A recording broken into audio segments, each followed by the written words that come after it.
Momentos de Bizila, as suas dicas de filmes, séries, quadrinhos e discos. Oi, minha gente, Momento Gibizila voltando aqui nas ondas do YouTube do Imaginas Pega no Olho. Ou sei lá, se você está escutando esse áudio depois, lá no feed de áudio de podcast do Imaginas Pega no Olho, que a gente tem publicado os áudios desses vídeos aqui, mais curtinhos, como edições pocket, para que você não fique com saudade entre um episódio e outro do Imaginas Pega no Olho. Tem uma semana que tem uma edição pocket. Obviamente, vocês que acompanham a gente em outras plataformas já perceberam isso, né? Então, estão lá à disposição para que vocês relembrem um pouco das conversas que a gente anda tendo aqui no YouTube em formato áudio, ou se você não é de YouTube, é só de podcast, de repente você escuta a gente falando. Então, seja no YouTube, seja no Spotify, no Deezer, sei lá, onde diabos você escute, sabe que você está conosco mais uma vez. Muito obrigado pela sua audiência, não importa se áudio, vídeo, os dois, tanto faz. Eu quis falar aqui um pouquinho sobre consciência social, vou tirar um cílio do meu óculos. Eu quis falar aqui um pouquinho a respeito do, de uma banda que é engraçado, muita gente tem a sensação de que eu adoro, e as pessoas realmente se surpreendem quando elas descobrem que eu não gosto. Ou não gostava. Talvez tenhamos uma mudança no meio do caminho. Obviamente, se você deu o play aqui, você já deve ter visto a thumb do vídeo. Sem muito mistério, eu estou falando do Rush, que é o trio canadense clássico de uns gigantes do rock progressivo, enfim. E deixa eu só fazer o disclaimer antes. Mais até do que só o Rush em si, eu vou falar do Rush especificamente porque tem algumas particularidades aqui. Mas olhando mais para cima, de um jeito mais macro, apesar de ser um cara que gosta de rock, apesar de ser um cara que tá de alguma forma envolvido direto ou indiretamente com a cena, né, do rock, do punk, do metal e por aí vai, né? Eu sou um cara que sempre teve muita dificuldade com o rock progressivo, e isso inclui também o metal progressivo, tá? Por isso que algumas das bandas de metal espadinha, power metal, metal melódico, quer que seja, quando elas começam a fazer talvez flertes um pouco mais intensos com o rock progressivo, eu confesso que eu fico meio de bode. Não é tudo, não são todos os elementos do rock progressivo que eu tenho bode, mas de qualquer forma, alguma coisa não se conecta comigo, tá?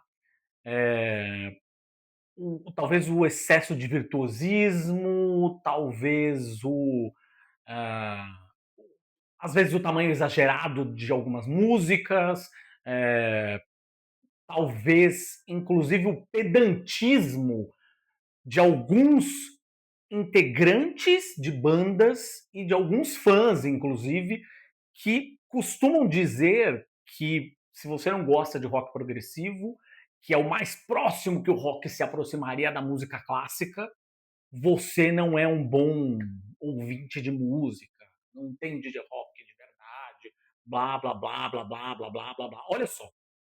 Aliás, eu antes até de voltar ao assunto Rush, deixa eu fazer um parênteses aqui. Recentemente, quando o Dream Theater esteve no Brasil, rolou um papo que me deixou de bode tremendo, assim, tremendo. Mas rolou um papo de que você só poderia dizer que não gosta do Dream Theater se você de fato é um especialista na banda. Porque se você está falando que você não gosta, é sinal de que você não conhece direito a banda, você não ouviu como deveria ser ouvido, porque é como um vinho que se aprecia com calma e com tranquilidade e que blá blá blá blá blá blá blá blá blá. Bullshit, como dizem os americanos, porra nenhuma, como a gente diz aqui no Brasil, tá? Não gosto da banda, acho a banda chata, tá? Acho a banda chata, acho quase como se fosse uma aula de matemática em formato de música, portanto, chato, tá. Gosto do Mike Portnoy, passei a gostar, aliás, gosto não, passei a gostar do Mike Portnoy, do batera, por acompanhar os trabalhos dele em outras bandas, né. Ou seja, o cara, eu acho que é um cara, putz, foi lá, tocou com o Twisted Sister, tocou com o Avenged Sevenfold, lançou o Wiener Dogs, que é uma banda sensacional, enfim, beleza. Mas eu acho a banda como um todo, acho que a produção. Já ouvi coisa pra caralho, tá? Então, assim, não vem me dizer que eu não. Desculpa, vou mandar modéstia bem pra casa do caralho, porque eu sou jornalista especializado em música, em especial rock e metal no particular, já tem mais de 20 anos. Tá?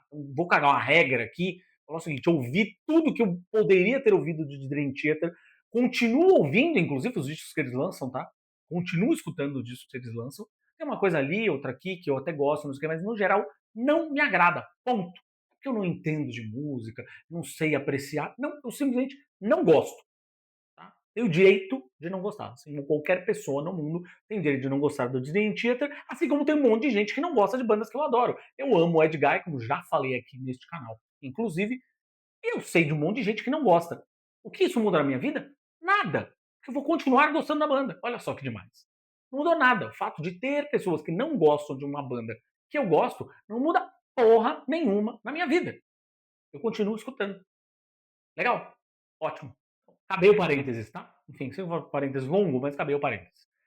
Sobre o Rush em específico, muita gente sempre achou que fosse uma banda do meu agrado, porque os três caras são três nerdões, são três caras super simpáticos, super divertidos, foram sempre super solícitos, é, em entrevistas que eles dão, ou quando eles têm encontros com fãs, todo mundo diz que eles são caras super queridos e tal, muito diferente, de novo, deste perfil do músico de rock progressivo que por vezes beira o insuportável, como é o caso, sei lá, de um Wing Malmsteen da vida.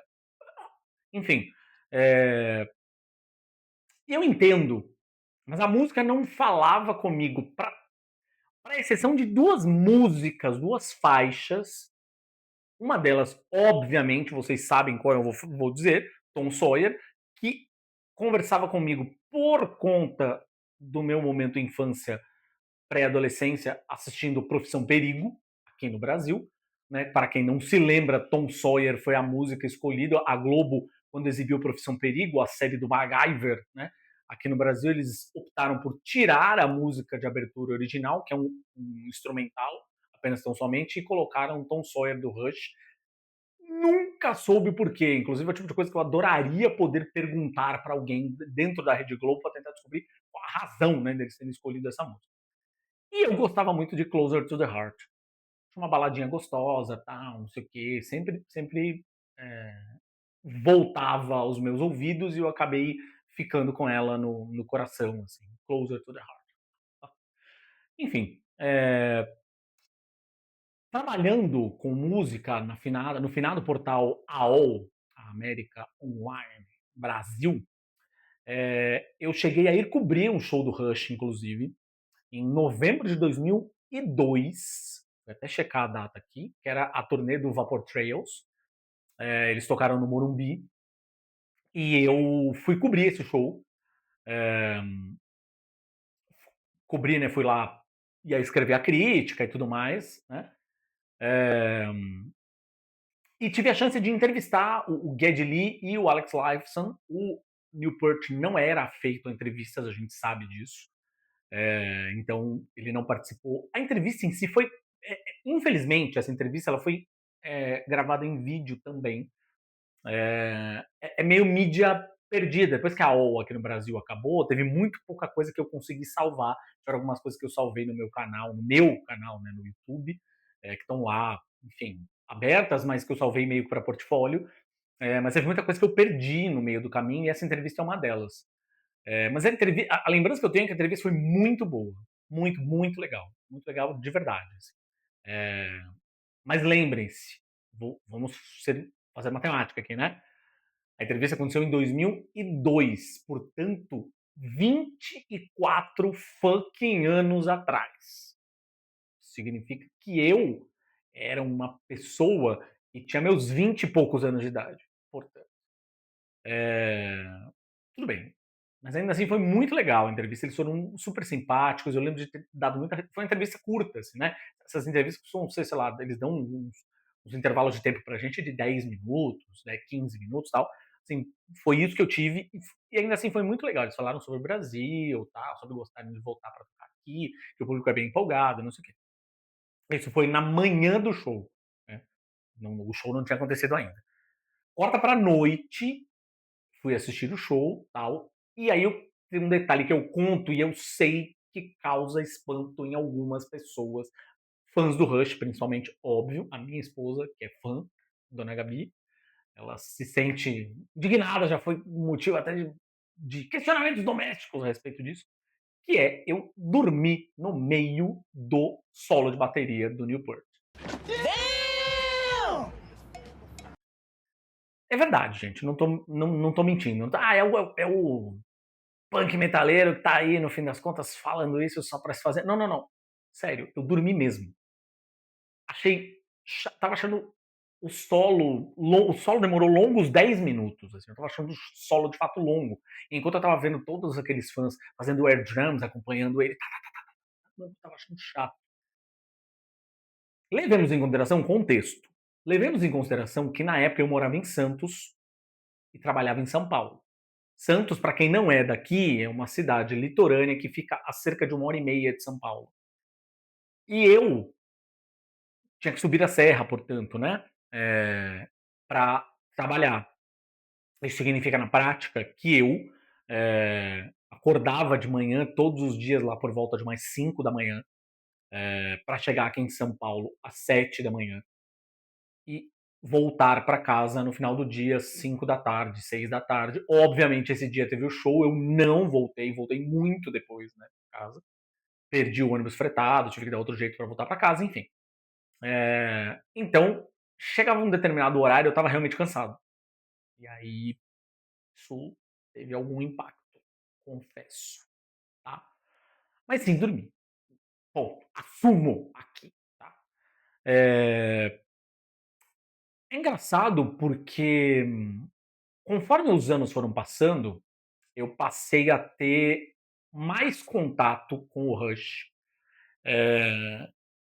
a ponto de eu começar a pensar: acho que talvez fosse bom dar uma chance pra banda, principalmente depois que eu casei com a Gabi, que é uma pessoa que gosta da banda. E geralmente quando a gente estava aqui em casa, sei lá, fazendo faxina, aquela história, a gente vive com música, né? Eu e ela, a gente vive com música. A gente toca música em tudo que é momento, né? Então, pra fazer faxina, sei lá, quando a gente tá cozinhando, enfim, a gente tá sempre cercado de música. E as nossas playlists em conjunto, às vezes tem uma playlist minha, às vezes uma playlist dela, às vezes uma playlist em conjunto, e geralmente quando tinha uma coisa assim, pintava uma faixa do Rush. E geralmente não eram as faixas que eu estava acostumado a escutar, né? Porque eu ouvi bastante, mas não continuei ouvindo. Então, na verdade, eu acabei não ficando habituado a determinadas músicas, né? Fora as mais padrão.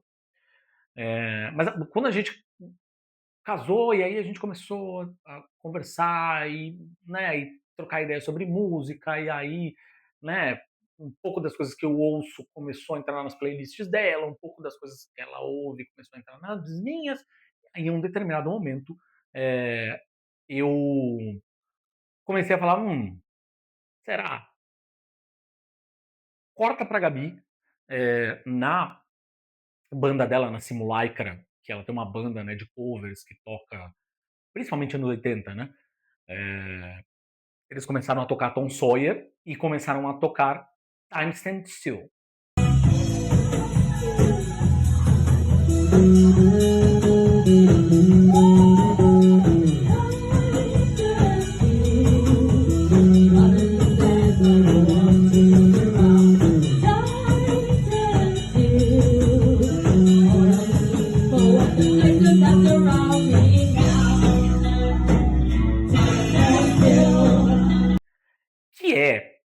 música que eu se tinha ouvido, sei lá, 2 vezes na vida antes disso, era muito.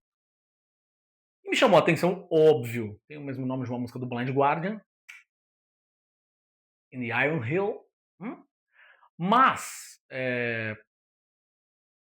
fui nos ensaios, comecei a escutar, depois ao vivo comecei a escutar, e aquilo começou a me agradar, assim, legal, é boa essa música, hein, gostei. Ou seja, já amplia um pouco os horizontes.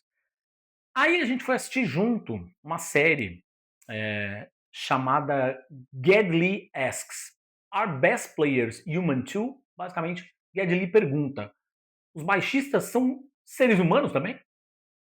Que é basicamente ele indo visitar 4 grandes baixistas em seus habitats naturais, conversando com eles sobre o instrumento, sobre a profissão, sobre a vida, sobre o que eles fazem quando não estão tocando, consumindo, compondo música.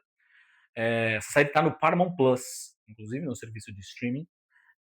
Ele vai na casa do Chris Novoselic, do Nirvana, da Melissa Auf der Maur, que era do Hole, tocou no Smashing Pumpkins também e tal, do Robert Trujillo, do Metallica, e do Les Claypool, do Primals. Tá?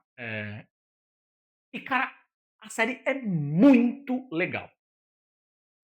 E vendo aquele cara, aquele veinho simpático, gente boa, o Geddy Lee, fazendo as entrevistas e totalmente despido da postura de rockstar. Não que os 3 tivessem aquela coisa do que a gente entende como rockstar. De fato, o Rush nunca teve, né? Você não enxerga isso neles, né? Aquilo começou a me bater um pouco. E aí, quando eles anunciaram recentemente o show que eles vão fazer em 2027, agora, a celebração dos 50 e poucos anos deles, né, de carreira, e uma celebração também à memória do Neil Peart, já falecido, eu conversei com a Gabi e conversei também com o queridíssimo Rato, que é o nosso mestre de RPG, já esteve conosco no Imaginas Pega no Olho, falando de RPG, enfim. Já foi entrevistado no Imaginas Pega no Ouvido, né, também no nosso podcast de música, especificamente. Vez por outra, ele é um frequentador assíduo de shows aqui em São Paulo. Vez por outra, tem vídeos que ele faz pra gente, captando pequenos trechos de shows para mandar pra gente colocar nas nossas redes lá, tal, enfim. Muito bem. Eu pedi para os dois, então, algumas indicações de músicas do Rush que eles gostavam, mais do que eu ir lá ouvir a discografia inteira outra vez, né? Eu já escutei em algum momento. Mas escutei meio chutado, assim, né? Tipo, quase me sentindo obrigado quando eu estava fazendo o estudo para a cobertura do show 20 anos atrás. Mais do que isso, mais do que vou lá escutar a torta direita, não. Músicas que vocês gostam, músicas que eu sei que vocês curtem, que de alguma forma tocam vocês. E eu montei uma playlist, que inclusive vou deixar o link aqui na descrição do vídeo, caso tenha alguma pessoa como eu, que está aprendendo a gostar de Rush. Mas eu montei uma playlist e fui escutando e confesso que teve muita coisa que eu gostei. Para além das músicas que eu já ouvia e já conhecia, tá? Mas eu confesso que tiveram músicas que eu curti bastante, mais até do que eu imaginaria curtir, para ser total e completamente honesto com vocês. Vou falar um pouquinho de 5 delas. Talvez as 5 músicas que eu mais tenha gostado dessa playlist. Essa playlist tem umas 20 e poucas, quase 30 músicas. Vou falar para vocês pelo menos 5 músicas que eu curti bastante. Bom, vamos começar por Working Man. Working Man é um hardão, hein? É um hardão belíssimo, inclusive. É a música que é do disco homônimo, né, de estreia deles, ainda sem o Neil Peart, inclusive, que foi uma música que ajudou a tornar a banda popular nos Estados Unidos, né, para além do Canadá. Olha, sim, ela é pesada, corpulenta, bacana e ainda assim grudenta, né? Acho que e eu sei que a música historicamente também ressoou nos ouvidos e no coração da classe trabalhadora, né? Tal qual acontece até hoje com o The Boss, também conhecido como Bruce Springsteen, ou ao contrário, enfim. Essa música ajudou a conversar classe trabalhadora americana, e por isso que a banda acabou ganhando tração nas rádios, rock, e o resto é história, né? A outra música, que talvez seja a música que eu gostei, elas estão na ordem aqui, tá? Na ordem que estavam na playlist, inclusive. Mas essa talvez tenha sido a música que eu mais gostei. Fora as que eu já conhecia, né? Essa aqui eu não lembrava dela. Que é Fly By Night, a faixa título do disco. Que é bem. Ela é melódica pra caramba, mas ao mesmo tempo ela é bem ardida, assim, é bem. Sabe, tem uma dureza, uma espinheza, tal, um peso, que eu acredito. Eu nem cheguei a procurar, tá? Se vocês se lembrarem, inclusive, falem aí nos comentários. Mas eu honestamente acho que é uma banda uma música que tranquilamente podia se transformar num cover de uma banda de metal. Tranquilamente. Uma banda de metal fazer uma versão dessa música, meu. A construção estrutural, a construção da música tá na medida certa para botar ainda mais peso e virar um negócio para bater cabeça legal, bonito. Assim, ó. A terceira aqui é Limelight, que é do Moving Pictures. É um disco dos anos 80, então acho que o Rush ali tava, talvez, quase como um reflexo do que eram os anos 80, né? Tem uma guitarrona bem pontuda, assim, bem firme, mas no fim, pontuda, eu falei, olha aí, hein, cuidado. Mas consegue carregar uma doçura melódica barra melancólica, saca? É uma música que fala sobre, né, os não querer, na verdade, se entregar a esses excessos da fama, né, desse típico perfil do rockstar, que inclusive vinha ganhando corpo no período em que saiu esse disco, né, ou seja, só lembrar, óbvio, de toda a magnitude, o tamanho que ganhou ali toda a cena do rock glam barra farofa, como queira chamar ali, da Sunset Strip, né, em Los Angeles e tal. Então, com os laques e calças de tigrinho, que eu adoro, veja, não é esse ponto, tá? Mas que obviamente era uma coisa que, e é um tipo de rock e um tipo de cena muito ligado aos excessos, né? Nunca a tríade sexo, drogas e rock and roll esteve tão em alta, talvez mais até do que nos anos 70, veja só, do que nessa década, nesse período específico. Então, né, nesse recorte, aliás, específico. Então, eu acho que a música falava um pouco sobre isso, então por isso que a música soa até um pouco melancólica, mas a música é bem bonita mesmo.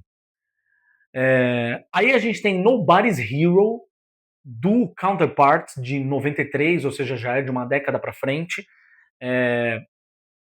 Essa música eu não conhecia, de fato, e engraçado que eu me lembrei dela, aliás, me conectei com ela de imediato, assim, por causa do nome, porque a música tem o mesmo nome de uma música do Ed Guy, que é um hardão, assim, bem anos 80 e tal, que não é o caso dessa música.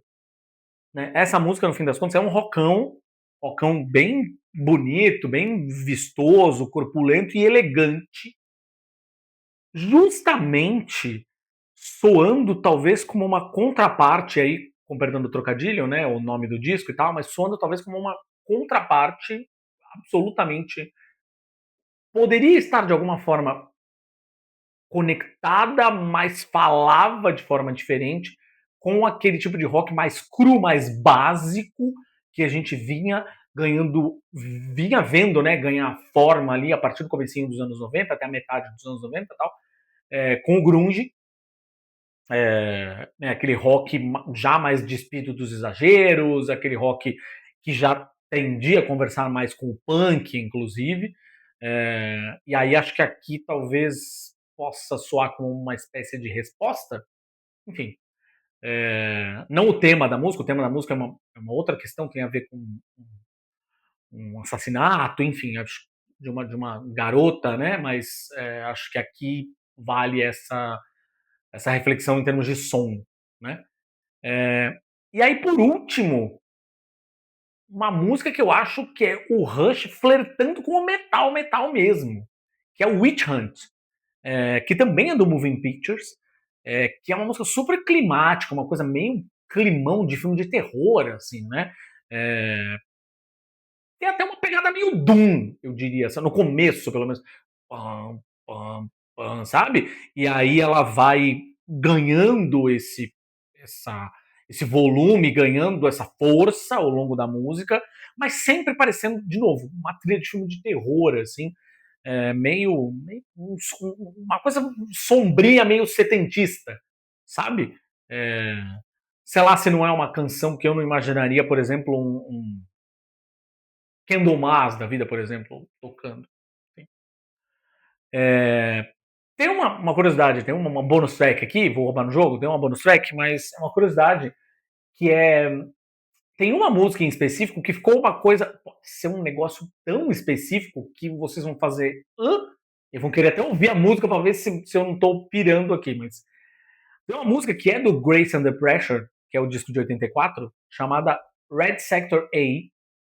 Essa música, ao longo da música, o tempo todo, nunca tinha passado isso pela minha cabeça. Já tinha ouvido a música antes, mas ouvindo agora com a atenção devida, confesso que em um certo momento, meu, pouco antes de gravar esse vídeo, eu escutei a música mais uma vez para ver se essa sensação continuava batendo e continuava batendo, enfim, até agora.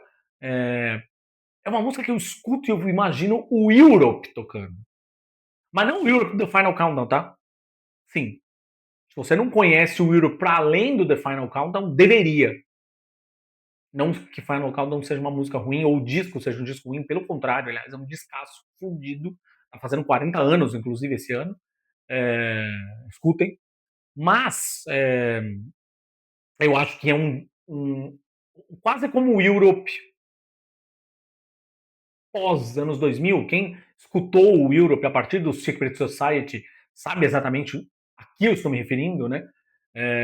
Eu muito imaginei o Europe tocando essa música, de verdade mesmo. Red Sector A. Se algum fã do Europe está escutando isso, faça um favor de me dizer se eu não estou ficando doido. Muito bem. Bom, além disso, é importante ressaltar que o Rush volta ano que vem ao Brasil. Isso não é uma publi, tá? Gostaria que fosse. Eu faria com o maior prazer do mundo. Se, inclusive, a empresa está trazendo o Rush para cá, quiser usar esse vídeo como ferramenta promocional, fiquei absolutamente à vontade, tá? Porque, enfim, se fosse uma banda que eu odeio, não seria possível, mas definitivamente já não é tanto o caso assim. Já é uma banda que eu posso dizer agora que eu tenho um olhar um pouco mais simpático, carinhoso, digamos assim. Mas lembrando que em janeiro e fevereiro de 2027 eles vão estar aqui no Brasil de volta. Uma turnê que vai passar por Curitiba, São Paulo, Rio de Janeiro, Belo Horizonte e Brasília. É a Fifth Something Tour. E o Geddy Lee e o Alex Lifeson, eles vão estar, na verdade, acompanhados pela Anika Niles, que é a baterista. Ela já tocou como baterista da banda do solo do Jeff Beck. E tem também um outro integrante que passa a ser um integrante da banda, ou seja, a banda não é mais um trio, vai ser de fato um quarteto, porque vai ter um tecladista, né? E pro Rush, quem escuta os sons deles, principalmente ali anos 70 e 80, sabe que o teclado é uma coisa bem presente, né? Que estava presente ou de forma mecânica ou de forma oculta, né? Ou seja, tinha um tecladista, mas um tecladista ali meio escondido, quase como um músico de suporte. Aqui não. Ou seja, é um músico que de fato tem o nome nos créditos do show. A gente está falando do Lauren Gold, que vinha tocando com The Who, né, nessa atual formação, e também na banda solo do Roger Daltrey. Tá? Então, só recapitulando aqui para você que ainda não foi atrás dos ingressos. 22 de janeiro, Curitiba, na Arena da Baixada. 24 de janeiro, no Allianz Parque, aqui em São Paulo. Essa primeira data já está esgotada. Dia 26 de janeiro, também no Allianz, aqui em São Paulo. Aí, dia 30 de janeiro, no estádio Newton Santos, Engenhão, lá no Rio. Dia 1º de fevereiro no Mineirão, em Belo Horizonte, e dia 4 de fevereiro na Arena Mané Garrincha, lá em Brasília. É isso, minha gente. Queria compartilhar um pouco com vocês essa minha experiência de aprender a gostar do Rush, redescobrir o Rush, enfim, perder um pouco do ranço com o Rush, o ranço do rock progressivo como um todo, que eu acabei instaurando como parte, né, da minha relação com a banda, e que eu passo a enxergar talvez até menos como uma banda de rock progressivo, ponto. Como uma banda que de alguma forma faz rock progressivo, mas não só. Enfim, espero que vocês tenham gostado. Se gostou, deixa o like no vídeo. Se não gostou, deixa o dislike, tá tudo bem também. Deixa sua opinião aí nos comentários. Qual é a sua relação com a banda? Gosta, não gosta? Quais são as suas músicas favoritas? Seus discos, os discos que você acha que eu deveria ouvir? Músicas que eu deveria colocar na playlist? Veja só. Óbvio, compartilhe esse vídeo com o máximo de pessoas que você conseguir. Se inscreva no canal para não perder nenhuma atualização dos vídeos maiores, os vídeos mais curtos, os nossos episódios dos podcasts que entram aqui também. E por favor, além do link da playlist, né, que eu falei agora, aqui na descrição do vídeo, vai ter também o link da nossa lojinha, tá, que é uma loja da Amazon feita especificamente por mim e pela Gabi. A gente faz a curadoria dos produtos e tal. Tem coisas do Rush também. Se você gosta e quer comprar alguma coisa pela Amazon, considere comprar usando o nosso link. Você ajuda a gente, você não paga nada mais, nenhum 0 centavo rosca você paga mais, mas um percentualzinho acaba entrando pra gente e isso vai juntando tudinho no montão no fim do ano, como diz o Chaves, ajuda bem. E, óbvio, também tem aqui o link da nossa vaquinha. Pois é, a gente fez uma vaquinha. Eu sei que vaquinhas são um assunto polêmico na internet, ainda mais hoje, mas, gente, R$ 5, R$ 10, mais nada. Não precisa ser mais nada além disso. Não é uma vaquinha recorrente, nada do gênero. É só uma coisa para ajudar a gente a montar um cenário legal aqui para o YouTube. A gente pôr aqui essa gibiteca que só tem esse cenário, você só vê a gente gravando nesse pedaço, porque o resto são pilhas mais pilhas de livros e gibis. A gente quer montar um cenário legal para poder fazer cada vez mais coisas diferentes para vocês. Aqui, tá? Então, assim, o link está aqui embaixo. Você entra na plataforma, tem o Pix ali. Tá? Você não precisa só. Se você não quiser colaborar pela plataforma, tem um Pix ali criado especificamente para a nossa campanha. Entrou lá no Pix, dá para colaborar com R$ 1, R$ 2, R$ 5, quanto você achar que faz sentido. E tocar o seu coraçãozinho. Ok? Muito obrigado e até a próxima. Escutem Rush, eu sigo aqui tentando.